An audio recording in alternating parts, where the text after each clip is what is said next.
Hello friends, welcome to Flourish Learning. शिक्षण आणि माणूस समृद्ध होतो. चला तर मग आज आपण इयत्ता 9वीचा गणित भाग 1 मधील पाठ 7वा सांख्यिकी शिकूयात, समजून घेऊयात आणि समृद्ध होऊयात. आज आपण या पाठातील सराव संच 7.3 पाहणार आहोत. सराव संच 7.3 मधील प्रश्न पहिला, 20 ते 25 या वर्गाची खालची व वरची मर्यादा लिहा. तर 20 ते 25 या वर्गाची आपल्याला खालची व वरची मर्यादा लिहा असा प्रश्न इथे विचारलेला आहे. त्या प्रश्नामध्ये याचं उत्तर आहे. तर याची खालची मर्यादा काय आहे? 20 आहे आणि वरची मर्यादा काय आहे?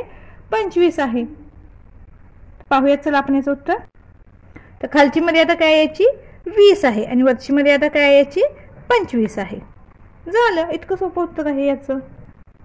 यानंतर दुसरा प्रश्न आहे, 35 ते 40 या वर्गाचा वर्गमध्य काढा. तर आपल्याला 35 ते 40 या वर्गाचा वर्गमध्य काढायचा आहे.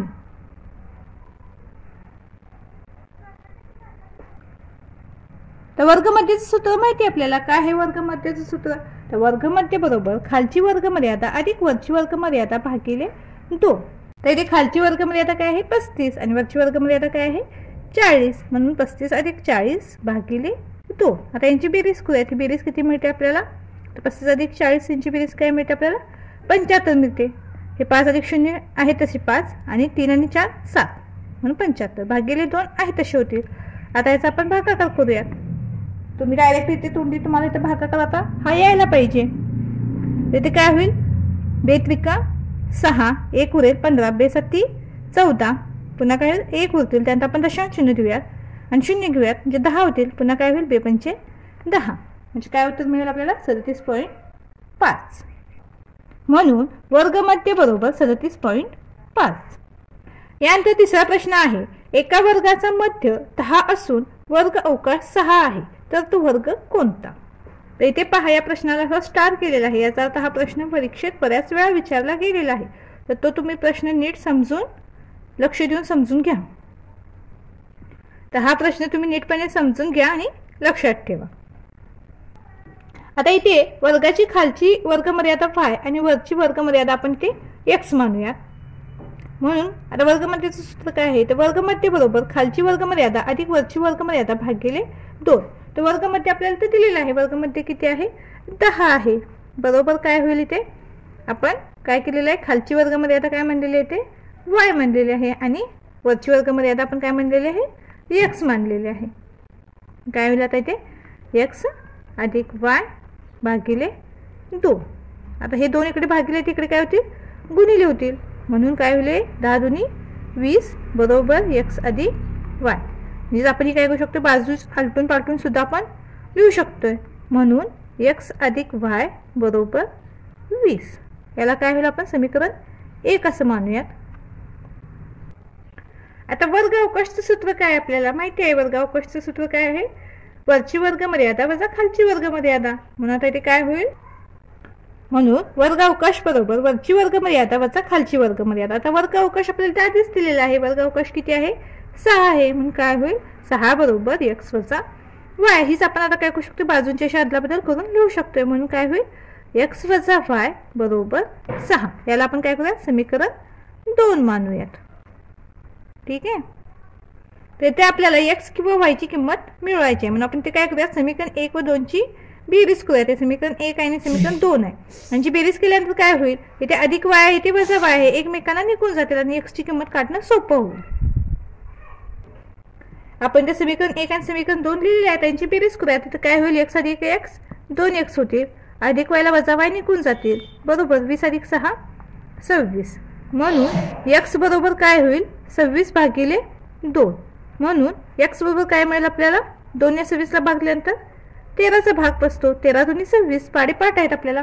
x बरोबर काय मिळालं आपल्याला? इथे 13 मिळालेला आहे. x ची किंमत 13 मिळालेली आहे. तर x बरोबरची 13 आपल्याला किंमत मिळालेली आहे. ती x बरोबर 13 ही किंमत आपण समीकरण 1 मध्ये ठेवू. म्हणून काय होईल? 13 अधिक y बरोबर 20. म्हणून y बरोबर 20 वजा 13 होईल. हे अधिक 13 तिकडे ऋण 13 होतील. म्हणून y बरोबर काय मिळेल आपल्याला? 20 वजा 13 ही वजाबाकी काय मिळते? 7. y ची किंमत काय मिळाली आपल्याला? 7 मिळाली. म्हणून तो वर्ग 7 13 आहे.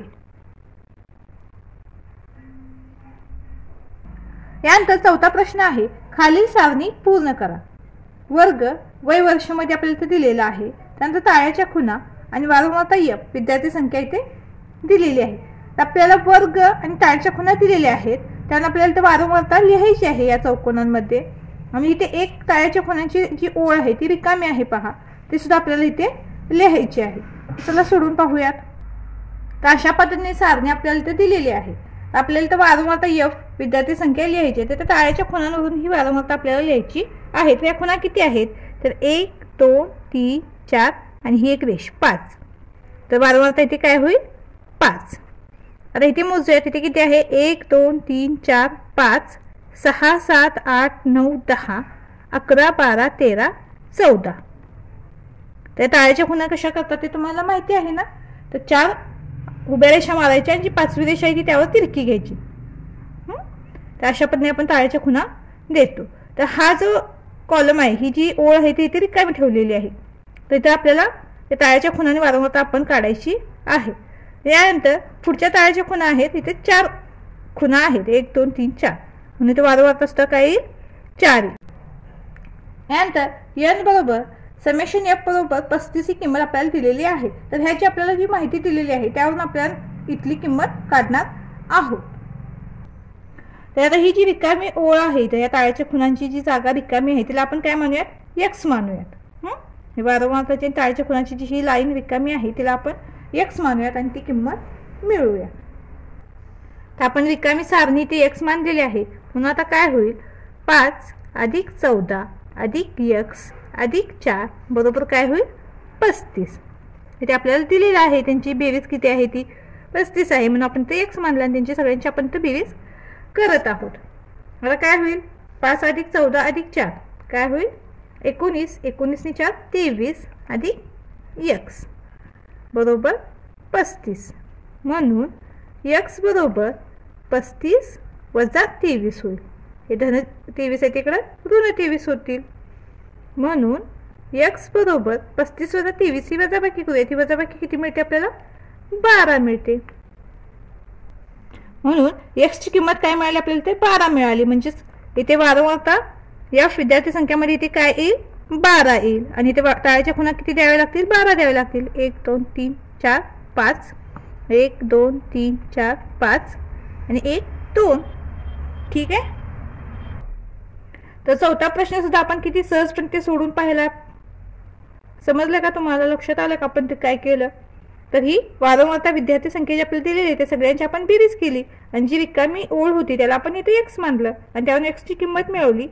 त्यावरून आपण वारंवारता लिहिली आणि टाळ्याच्या खुणा सुद्धा लिहिलेल्या आहेत. यानंतर पुढील प्रश्न आहे, एका शाळेच्या हरित सेनेतील 45 विद्यार्थ्यांपैकी प्रत्येकाने केलेल्या वृक्षारोपणाची संख्या खाली दिली आहे.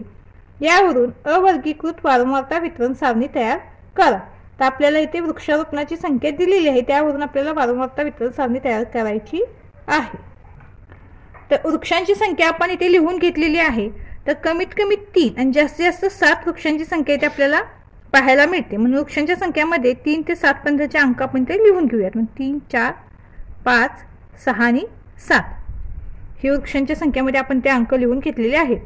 आता त्याच्यासमोर काय, टाळ्याच्या खुणा आहे. तर 3 अंक इथे किती वेळा आलेला आहे तितक्या आपण इथे टाळ्याच्या खुणा करणार आहोत. आणि जितक्या खुणा करणार त्या मोजून आपण ते वारंवारतामध्ये लिहिणार आहोत. तर 3 हा अंक किती वेळा आला आहे, तर 1 2 3 4 5 6 7 8 9 10. तर 3 हा अंक किती वेळा आला आहे, 10 वेळा. मग टाळ्याच्या खुणामध्ये आपण 10 खुणा करणार. 5 1 2 3 4 5 आणि वारंवारता काय असेल मग याची, 10. याच पद्धतीने 4 अंक किती वेळा आला आहे ते आपण मोजून ते टाळ्याच्या खुणामध्ये लिहूया. 1 2 3 4 5 6 7 8 9 10 11. 4 अंक 11 वेळा आले म्हणून टाळ्याच्या खुणा आपण ते 11 करणार. 5 1 2 3 4 5 आणि 1 11. वारंवारता काय असेल, 11. म्हणून तुम्ही ज्या वेळेला अशी सारणी तयार करता त्यावेळेला हे असे अंक समोर लिहा आणि प्रत्येक अंक अशा पद्धतीने मोजून तुम्ही तळाच्या खुणा करा. ठीक आहे. तर या पद्धतीनेच पुढचे जी वृक्षांची संख्या आहे 5, 6, 7 याच्या तुम्ही तळाच्या खुणा आणि वारंवारता लिहू शकताय. त्यानंतर 5 वृक्षांची संख्याच्या समोर तळाच्या खुणा किती आल्या 11. त्यानंतर 6 वृक्षांच्या संख्येच्या समोर तळाच्या खुणा किती आहेत 7, म्हणजे त्याची वारंवारता 7 आहे. आणि 7 वृक्षांची संख्याच्या समोर तळाच्या खुणा किती आल्या 6 आल्या, म्हणजे वारंवारता 6 आहे. म्हणून n बरोबर काय होईल, आता या सगळ्यांची आपण काय करूया तिथे बेरीज करूया. म्हणून n बरोबर काय मिळेल आपल्याला 45. तर इथे बघा प्रश्नामध्ये आधीच आपल्याला ते काय दिलेलं होतं 45 विद्यार्थ्यांपैकी प्रत्येकाने केलेल्या वृक्षारोपणाची संख्या आपल्याला दिलेली आहे. तिथे आपला n सुद्धा काय आलेला 45 आहे, म्हणजे आपली सारणी काय आहे बरोबर आहे. तर दिलेली माहिती आणि आपण काढलेली माहिती ही आपली सेमच असेल तर आपली काय उत्तर जे आहे किंवा जी सारणी आहे ती बरोबर आहे. यानंतर 6वा प्रश्न आहे, पायची 50 दशांश तळापर्यंत किंमत खाली दिली आहे. यावरून दशांश चिन्हानंतरच्या अंकांची अवर्गीकृत वारंवारता सारणी तयार करा. तर दिलेली माहिती आपण इथे लिहिलेली आहे, जी पायची किंमत आपल्याला इथे दिलेली आहे ती आपण इथे लिहून घेतलेली आहे. तर ते लहानातला अंक 0 आहे आणि मोठ्यात मोठा 9 पर्यंत अंक इथे आलेले आहे. म्हणून आपण अंक मध्ये ते 0 ते 9 पर्यंतचे अंक लिहून घेऊयात. आणि त्यानंतर प्रत्येक अंक किती वेळ आला आहे ते पाहून आपण त्या तळाच्या खुणा करूयात. आणि ज्या तळाच्या खुणा किती येतील ते आपली काय असेल वारंवारता असेल. तर इथे सुद्धा हा 0 अंक किती वेळा आलेला आहे हे पाहून आपण तळाच्या खुणा करणार. आणि तळाच्या खुणा किती केल्या ती आपली काय असेल वारंवारता. तर इथे 0 हा अंक पहा, इथे एकदा आलेला आहे 1 आणि इथे एकदा आलेला आहे 2, म्हणजे तळाच्या खुणा काय होतील 2 होतील, म्हणजे वारंवारता सुद्धा काय आपली 2 आहे. त्यानंतर 1 हा अंक किती वेळा आलेला आहे ते आपण मोजूया तिथे. म्हणून 1, 2, 3, त्यानंतर इथे 4 आणि हा एक 5, म्हणजे तळाच्या खुणा काय होतील 5 होतील आणि वारंवारता सुद्धा काय असेल आपली 5. तर या पद्धतीने आपण पुढील अंकांचं सुद्धा तळाच्या खुणा करूयात आणि वारंवारता लिहूया. तर इथे पहा 2 हा अंक 5 वेळा आलेला आहे, 3 हा अंक 8 वेळा आलेला आहे, 4 हा अंक 4 वेळा आलेला आहे, 5 हा अंक 5 वेळा आलेला आहे, 6 हा अंक 4 वेळा आलेला आहे, 7 हा अंक 4 वेळा आलेला आहे, 8 हा अंक 5 वेळा आलेला आहे आणि 9 हा अंक 8 वेळा आलेला आहे. म्हणून n बरोबर काय होईल आता इथे ही वारंवारता जी आपण लिहिलेली आहे या सगळ्यांची बेरीज बरोबर n. तर ही बेरीज किती मिळते आपल्याला 50 मिळते. तुम्ही हवं तर ती करून पाहू शकताय. n बरोबर काय मिळेल आपल्याला 50. इथे प्रश्नामध्ये आधीच सांगितलं होतं की पायची 50 दशांश तळापर्यंतची किंमत आपल्याला दिलेली आहे आणि आपला इथे n सुद्धा 50 आलेला आहे, म्हणजे आपली ही दिलेली जी आपण सारणी आहे ती काय आहे बरोबर आहे. यानंतर 7वं उदाहरण आहे, खालील सारणीतील माहितीवरून वर्गांतर काढा व अखंडित वर्ग व खंडित वर्ग असणारी वारंवारता वितरण सारणी तयार करा. इथे पहा या प्रश्नाला सुद्धा इथे स्टार केलेला आहे. याचा अर्थ हा प्रश्न परीक्षेत बऱ्याच वेळा विचारला गेलेला आहे, तर तो तुम्ही नीट समजून घ्या आणि लक्षात ठेवा. तर यामध्ये आपल्याला 2 प्रश्न दिलेले आहेत. तर पहिला प्रश्न काय आहे, वर्ग मध्य आणि वारंवारता आपल्याला दिलेली आहे, त्यावरून आपल्याला इतर माहिती काढायची आहे. तर वर्गमध्ये काय आहे ते 5, 15, 25, 35 आणि वारंवारता काय आहे 3, 9, 15 आणि 13. तर 5 वर्गमध्ये असलेल्या वर्गाची खालची मर्यादा x आणि वरची मर्यादा y आहे असं आपण ते काय करूया मानूया. म्हणून वर्गमध्ये बरोबर खालची वर्गमर्यादा अधिक वरची वर्गमर्यादा भागिले 2. तर वर्गमध्ये आपल्याला दिलेला आहे वर्गमध्ये किती आहे 5 आहे, बरोबर काय होईल x अधिक y भागिले 2. आता हे 2 इकडे भागिले तिकडे गुणिले होतील, म्हणून काय होईल 10 बरोबर x अधिक y. आता आपण काय करूयात बाजूंची आतला बदल करूयात, आलटून पालटून आपण लिहिले तरी चालेल. म्हणून x अधिक y बरोबर 10. याला आपण काय करूया समीकरण 1 असं मानूयात. यानंतर आपण वर्गांतर काढूयात. वर्गांतर म्हणजे काय तर वरची वर्गमर्यादा वजा खालची वर्गमर्यादा. म्हणून आता इथे काय होईल 15 वजा 5 बरोबर हे काय मिळेल वजाबाकी आपल्याला 10 मिळेल. म्हणजेच काय तर y वजा x बरोबर 10. म्हणून आता काय करत आपण ते x आधी घेऊयात आणि y नंतर घेऊयात, हे समीकरण रूपात लिहूयात. म्हणून काय होईल वजा x अधिक y, x ला ऋण चिन्ह आहे आणि y ला धन चिन्ह आहे, म्हणून वजा x अधिक y बरोबर 10. हे काय होईल समीकरण नंबर 2 होईल. आता इथेपर्यंत लक्षात आलं का तुमच्या? आपण आहे तसं वर्गमध्येचं सूत्र लिहिलं, त्यानंतर वर्गमध्ये मिळवला. तर आपल्याला आपलं ते समीकरण 1 लिहिलं. त्यानंतर वर्गांतर काढलं, त्याला आपण समीकरण नंबर 2 दिलं. आता आपल्याला एक्स किंवा वायची ती किंमत मिळवायची आहे, म्हणजे काय करावं लागेल, यांची बेरीज किंवा वजाबाकी करावी लागेल. आपण जर यांची बेरीज केली समीकरण 1 आणि समीकरण 2ची, तर एक्सला एक्स निघून जाईल आणि वायची किंमत मिळवणं सोपं होईल. तर आपण ते समीकरण 1 आणि समीकरण 2ची ते बेरीज करूयात. काय होईल, अधिक एक्स आणि वजा एक्स एकमेकांना निघून जातील आणि वाय अधिक वाय काय होईल, 2y बरोबर 10 अधिक 10 20. म्हणून y बरोबर काय होईल, 20/2. म्हणून y बरोबर काय मिळेल, आपल्याला 10 मिळेल. बेक के बे आणि 0 आहे तसं 10 दुनी 20 पाडे येतात, हो ना. म्हणून y ची आपल्याला ते 10 ही किंमत मिळालेली आहे. म्हणून y बरोबर 10 ही किंमत आपण समीकरण 1 मध्ये ठेवूयात. म्हणून काय होईल, x अधिक 10 बरोबर 10. म्हणून x बरोबर 10 वजा 10. म्हणून x बरोबर काय मिळेल आपल्याला, 10 वजा 10 0. म्हणून पहिला वर्ग 0 ते 10 आहे. तर आपल्याला तो पहिला वर्ग मिळालेला आहे. तर यावरून आपल्याला आता पुन्हा आपण काय करूयात, सारणी बनवूयात. तर आपण ही सारणी बनवत असताना वर्ग मध्य आणि वारंवारता आपल्याला प्रश्नामध्येच दिलेली आहे. तर वर्ग आपल्याला तर पहिला वर्ग 0 ते 10 मिळाला, त्यावरून आपण पुढचे वर्ग इथे लिहिलेले आहेत. कारण इथे शेवटचा वर्ग मध्ये आहे तो 35 आहे, म्हणून आपण 30 ते 40 पर्यंतचे वर्ग आपण ते लिहिलेले आहेत. तर खंडित वर्ग काय येईल, तर खंडित वर्ग 0.5 ते 9.5 असेल. त्यानंतर या दुसऱ्या ह्याच्यामध्ये तसंच होईल, काय होईल, 10.5 ते 19.5. तसेच इथे सुद्धा काय होईल, 20.5 ते 29.5 आणि ते 30.5 ते 39.5.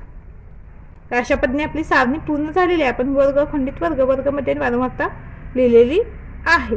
तर प्रश्न 7 मधील जो पहिला प्रश्न आहे तो आपला इथे पूर्ण झालेला आहे. यानंतर प्रश्न 7 मधील दुसरा प्रश्न पाहूया. इथे सुद्धा वर्ग, मध्य आणि वारंवारता दिलेली आहे. तर हा प्रश्न सुद्धा आपण या प्रश्नाप्रमाणे सोडवणार आहोत. तर 22 वर्ग मध्ये असलेल्या वर्गाची खालची मर्यादा x आणि वरची मर्यादा y आहे असे मानू. वर्ग मध्य बरोबर खालची वर्ग मर्यादा अधिक वरची वर्ग मर्यादा भागिले 2 हे सूत्र आपल्याला माहिती आहे. तर वर्ग मध्ये आधीच आपल्याला दिलेला आहे की ते तो 22 आहे. बरोबर काय होईल, इथे x अधिक y भागिले 2. म्हणून आता हे 2 इकडे भागिले तिकडे गुणिले होतील, म्हणजेच काय 44 बरोबर x अधिक y. आता आपण काय करूया, तिथे बाजूंची अदलाबदल करूयात. म्हणून x अधिक y बरोबर 44. याला काय करूयात, आपण समीकरण 1 मानूयात. याचप्रमाणे आपण वर्गांतर काढूयात. वर्गांतर म्हणजेच काय, तर वरची वर्ग मर्यादा वजा खालची वर्ग मर्यादा. आता काय होईल इथे, तर 24 वजा 22 होईल. ही वजाबाकी किती मिळते आपल्याला, 2 मिळते. म्हणजेच काय, तर y वजा x बरोबर 2. म्हणून काय होईल, याला समीकरण रूपात आपण लिहूयात. म्हणून काय होईल, हे वजा x अधिक y, याला वजा चिन्ह आहे, याला धन चिन्ह आहे, म्हणून आपण ही अशी चिन्ह दिलेली आहेत. बरोबर 2. याला आपण काय करूयात, समीकरण 2 मानूयात. आपल्याला x किंवा y ची किंमत मिळवण्यासाठी समीकरण 1 आणि समीकरण 2 ची वजाबाकी किंवा बेरीज करावी लागेल. तर आपण ती काय करूयात, त्यांची बेरीज करूयात, म्हणजे x ला x निघून जाईल आणि y ची किंमत मिळवता येईल. तर आपण ते समीकरण 1 आणि समीकरण 2 ची बेरीज करत आहोत. मग काय होईल, x ला x निघून जाईल, y अधिक y 2y होतील. बरोबर 44 अधिक 2 46. म्हणून y बरोबर 46 भागिले 2. म्हणून y बरोबर काय मिळेल, आपल्याला 23 मिळेल. म्हणून y बरोबर 23 ही किंमत समीकरण 1 मध्ये ठेवू. म्हणून ते समीकरण काय मिळेल आपल्याला, x अधिक 23 बरोबर 44. म्हणून x बरोबर 44 वजा 23.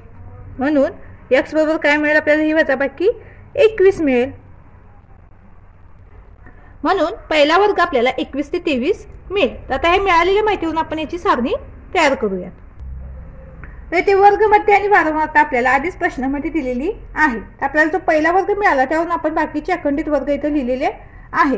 तर खंडित वर्ग काय होईल आता इथे, तर 21.5 ते काय होईल 22.5. इथे काय होईल 23.5 ते 24.5. यानंतर इथे 25.5 ते 26.5 आणि ते 27.5 ते 28.5. ते आपण हा वर्ग म्हणजे ते शेवटचा 28 आहे म्हणून आपण ते अखंडित वर्ग 27 ते 29 पर्यंत घेतलेला आहे. तर दुसऱ्या प्रश्नाची सुद्धा आपली ही जी सारणी आहे ती पूर्ण झालेली आहे. तर आपली सारणी बरोबर आहे की नाही याची तुम्ही पडताळणी घेऊ शकता. तर आपण यातील कोणताही एखादा खंडित वर्ग घेऊन त्याचा वर्गमध्य म्हणजे तो जो आपण लिहिला आहे तोच येतो का ते पाहू शकतोय. तर आपण ते पहिलाच खंडित वर्ग इथे घेऊया. तर काय आहे पहिला खंडित वर्ग 21.5 अधिक 22.5 यांची बेरीज किती मिळते आपल्याला 44.0 मिळते. तर वर्गमध्य बरोबर काय आता याला भागिले 2 करूयात. काय होईल पुन्हा काय मिळेल आपल्याला 22 मिळेल.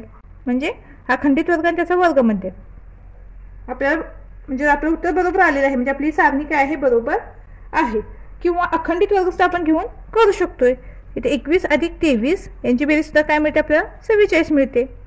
वर्गमध्य बरोबर काय याला भागिले 2 करूयात आपण. खालची मर्यादा अधिक वरची मर्यादा भागिले 2 काय होईल पुन्हा काय मिळेल आपल्याला उत्तर याचं 22 मिळेल. म्हणजे काय आहे आपण दोन्ही पद्धतीने ते करून पाहिलं. खंडित वर्ग सुद्धा घेऊन पाहिला त्यानंतर अखंडित वर्ग सुद्धा इथे आपण घेऊन पाहिलेला आहे. तर आपल्याला वर्गमध्ये तर समान मिळालं आहे. म्हणजे आपली जी सारणी आहे ती काय आहे बरोबर आहे. यानंतर 8वा प्रश्न आहे. एका शाळेतील इयत्ता 9वीच्या 46 विद्यार्थ्यांना त्यांच्या कंपासमधील पेन्सिलीची लांबी मोजावयास सांगितली. ती सेंटीमीटर मध्ये खालील प्रमाणे आहे. 0 ते 5, 5 ते 10, 10 ते 15 याप्रमाणे वर्ग घेऊन असमावेशक पद्धतीने वर्गीकृत वारंवारता वितरण सारणी तयार करा. तर दिलेली पेन्सिलींची लांबी आपण इथे लिहून घेतलेली आहे. सोबतच आपल्याला वर्ग कसे घ्यायचे हे सुद्धा प्रश्नामध्येच दिलेले आहे. ते वर्ग सुद्धा आपण इथे लिहून घेतलेले आहेत. आता टाळ्याच्या खुणा करताना आपण काय करणार आहोत. तर पहिला वर्ग काय आपला 0 ते 5. तर यामध्ये 0 ते 5 सेंटीमीटर यामध्ये जी काही मापे असतील ते आपण इथे घेणार आहोत. जी सुरुवात 0 पासून होईल. आता पहिले माप काय येईल ते 4.5 1. त्यानंतर 5.5 येईल का नाही कारण ते 5 पेक्षा काय होईल मोठं होईल. त्यानंतर 5 येऊ शकते. ठीक आहे कारण 0 ते 5 म्हटले आपण म्हणून 1 2 त्यानंतर 3 4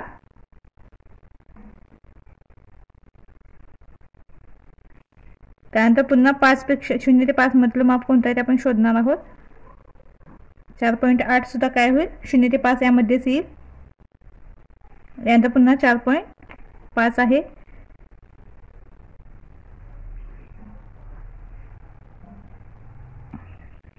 तर आपण इथे काय करूयात तर हा 5 आपण काय करूयात 5 ते 10 या वर्गामध्ये घेऊयात. तर 0 ते 5 म्हणजे 5च्या आतील जी संख्या आहे 5च्या आतील जी लांबी आहे ती आपण काय करूयात यामध्ये घेऊयात 0 ते 5 मध्ये. मग तर किती मिळाले आपल्याला इथे तर 1 2 3 4 आणि 5 म्हणून त्या टाळ्याच्या खुणा किती येतील 5 येतील आणि वारंवारता काय असेल 5. आता याप्रमाणेच 5 ते 10 यामध्ये आपल्याला लांबी शोधायची आहे. त्यानंतर इथे काय येईल आता यामध्ये येईल 5. ठीक आहे त्यानंतर हे 5.5 सुद्धा येईल. यानंतर 5 ते 10 घेतो आपण त्यामुळे 7 पण येईल 8.5 येईल. यानंतर काय होईल 6.5 6 पुन्हा काय होईल हे 9.2 7.3 पुन्हा हे 9.9 8.4 7.5 8.5 6.5 7.2 5.7 5.7 6.9 8.9 9.2 तर हे एवढे सगळे काय होतील 5 ते 10 या वर्गामध्ये येतील. तर हे किती आले 1 2 3 4 5 6 7 8 9 10 11 12 13 14 15 16 17 18 19 20 किती आले तर 20 आले. म्हणजे टाळ्याच्या खुणा किती होतील 20 होतील. 1 2 3 4 5 वारंवारता काय आहे 20 आहे. याप्रमाणेच आपण 10 ते 15 आणि 15 ते 20 सुद्धा लिहिणार आहोत. तर आता तुम्ही काय करू शकता 10 ते 15 शोधत असताना आपण काय करूयात, तर याला आपण असं गोल सुद्धा करू शकतोय. म्हणजे काय होईल, आपल्याला ते मोजताना सोपं होईल. एकसारख्या रेषा असतील तर आपण कन्फ्यूज होऊ शकतोय. मग आपण काय करूयात, आता 10 ते 15 पर्यंत शोधत असताना अशी गोल करूयात. म्हणजे काय होईल, ते मोजताना आपल्याला थोडं सोपं होईल.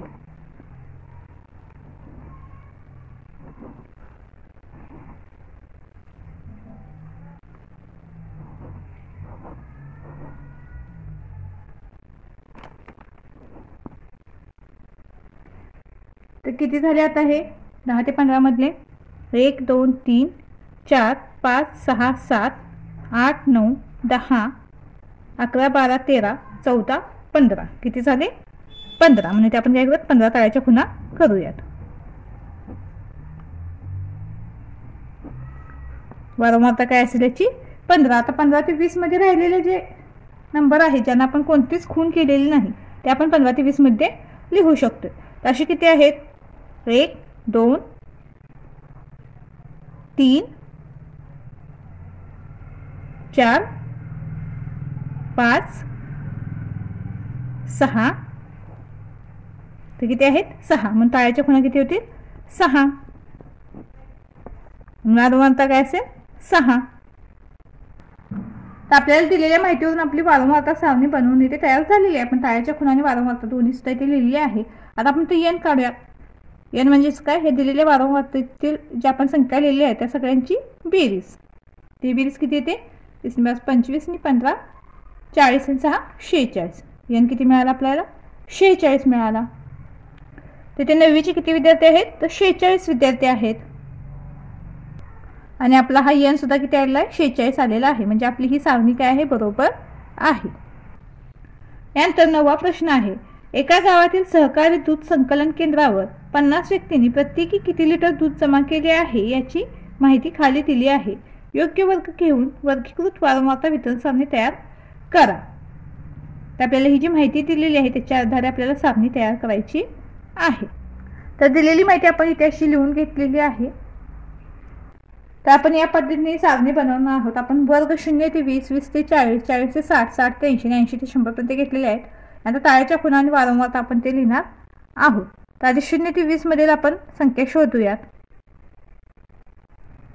तर 0 ते 20 मध्ये 5, त्यानंतर 12 15, यानंतर 20 आपण घेणार नाही आहोत. तर 20 ते 40 मध्ये आपण लिहिणार आहोत. यानंतर 4 15 14 16 10 16 9 पुन्हा 6 आणि 7. तर किती झाले? 1 2 3 4 5 6 7 8 9 10 11 आणि 12. आपण तळ्याच्या खुणा किती करणार? तळ्याच्या खुणा किती होतील? ते 12 होतील.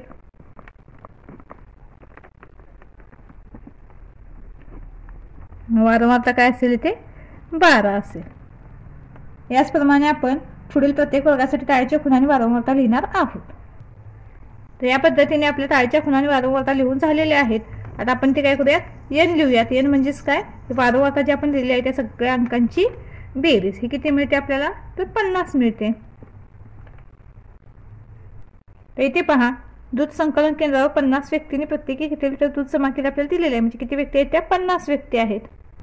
आणि आपला एन सुद्धा किती आलेला आहे? 50 आलेला आहे. म्हणजे आपली सारणी काय आहे? बरोबर आहे. यानंतर पुढील प्रश्न आहे. एका संस्थेला दिव्यांग विकास निधीसाठी गावातील 38 लोकांनी प्रत्येकी काही रुपये दिले. ही माहिती खाली दिली आहे. तर 100 ते 49 150 ते 199 200 ते 249 असे वर्ग घेऊन वर्गीकृत वारंवारता वितरण सारणी तयार करा. तर प्रश्नामध्ये आपल्याला वर्ग कसा घ्यायचा हे उत्तर दिलेलं आहे. तर 100 ते 49 आपला पहिला वर्ग आहे. त्यानंतर 150 ते 199 हा दुसरा वर्ग आहे. या पद्धतीने आपल्याला वर्ग घ्यायचे. तर यात सगळ्यात मोठी संख्या आपल्याला ते 500 दिसते. म्हणजे आपल्याला 500 ते 549 पर्यंत वर्ग घ्यावे लागणार आहेत. कारण 500 आपण 500 ते 549 मध्ये घेणार आहोत. तर 100 ते 49, तर 100 पासून आपण काय करणार आहोत? तिथे सुरुवात करणार आहोत. तर अशा पद्धतीने आपली ती सारणी असेल. तर आता 100 ते 49 मधील आपण काय करूयात? संख्या मोजूयात आणि तळ्याच्या खुणा करून घेऊया. 101 इथे येईल, 100 ते 149 मध्ये घेतोय आपण. आता 125 येईल, पुन्हा 101, 125,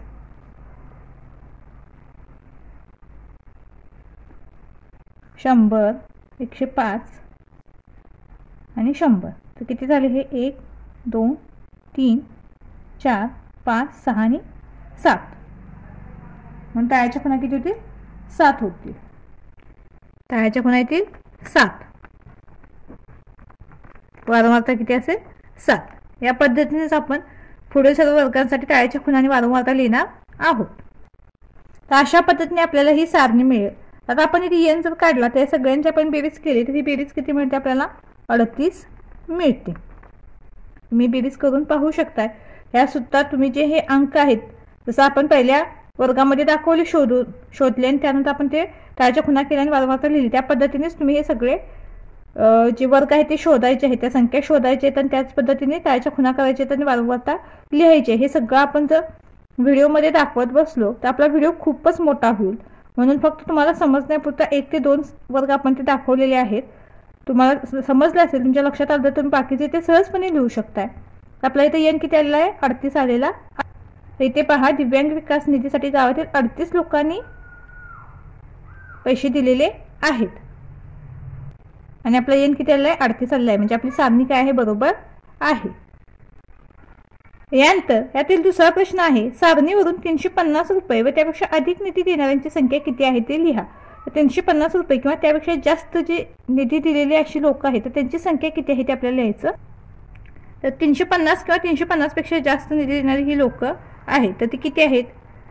ती इथून इथपर्यंत आहे. तर त्यांची आपण बेरीज करूयात. काय होईल ते? 4 अधिक 4 अधिक 2 अधिक 1 बरोबर काय होईल? 4 4 8 आणि 2 10 आणि 1 11.